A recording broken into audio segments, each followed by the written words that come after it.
Hello everyone, आप सभी का लीगल ऑनर्स चैनल में स्वागत है।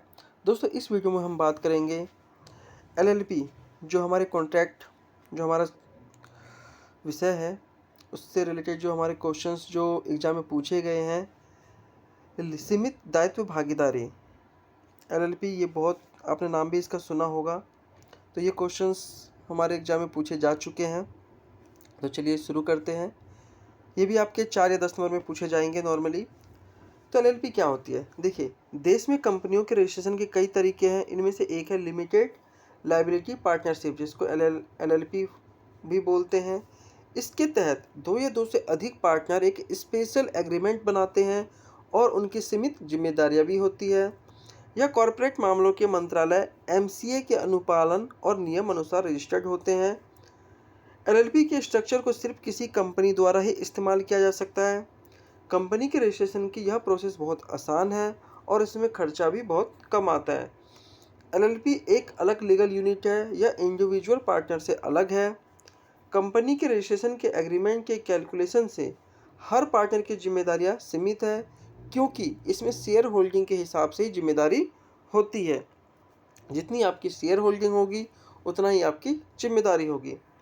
सीमित दायित्व का मतलब है कि यदि साझेदारी विफल हो जाती है तो लेनदार किसी भागीदार के व्यक्तिगत संपत्ति या आय का पीछा नहीं कर सकते। मतलब अगर आपकी कंपनी कोलैप्स कर जाती है, घाटे में चली जाती है, तो आपसे जिनसे आपने पैसा लिया है वो आपके निजी, जो आपके निजी घर है, कार है, जो भी आपकी निजी संपत्ति है, वो उसको नहीं ले सकते हैं। समझ गए? तो इसका बहुत बड़ा फ़ायदा ये है।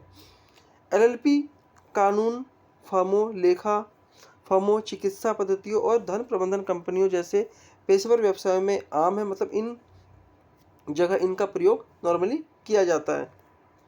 सीमित दायित्व भागीदारी अधिनियम 2008 एलएलपी अधिनियम की धारा 3 के अनुसार एलएलपी एक कॉरपोरेट निकाय है जो अधिनियम के तहत गठित और निगमित है। एक सीमित दायित्व साझेदारी एक या अधिक साझेदारी की सेवानिवृत्ति, पागलपन, दिवालियापन या यहाँ तक कि मृत्यु के बाद भी अपना अस्तित्व जारी रख सकता है। मतलब ये कभी बंद नहीं होता है। इसके अलावा यह अनुबंध में प्रवेश कर सकता है, मतलब कॉन्ट्रैक्ट कर सकता है और संपत्ति को अपने नाम पर रख सकता है। सभी भागीदार एलएलपी के एजेंट हैं और एक भागीदार के कार्य दूसरों को बाध्य नहीं करते हैं। सभी कानूनी उद्देश्य के लिए एलएलपी एक कृत्रिम कानूनी व्यक्ति है। एक कानूनी प्रक्रिया इसे बनाती है और इसमें व्यक्ति के सभी अधिकार होते हैं। यह अदृश्य, अमूर्त और अमर है, लेकिन काल्पनिक नहीं है, क्योंकि इसका अस्तित्व है। प्रत्येक सीमित दायित्व भागीदारी में कम से कम 2 भागीदार और कम से कम 2 व्यक्ति नामित भागीदार होने चाहिए। किसी भी समय कम से कम एक नामित भागीदार भारत का निवासी होना चाहिए। इकाई में अधिकतम भागीदारों की संख्या की कोई अधिकतम सीमा नहीं दी गई है। एलएलपी के मामले की जांच करने की शक्ति केंद्र सरकार के पास है। इसके अलावा वे इसके लिए एक सक्षम प्राधिकारी नियुक्त भी कर सकते हैं।